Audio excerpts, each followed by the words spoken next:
Here we are, section 8.8, reverse Morton's extension. Very similar to a Morton's extension, but in reverse.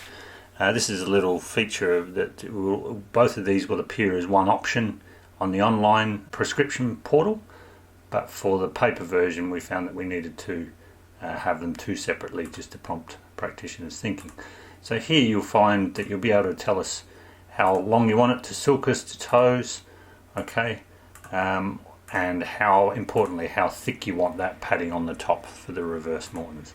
Again, same as the Morton's extension, extrinsically extrinsically positioned, but the reverse Morton's is obviously similar to a Met cutout that extends to the forefoot with padding.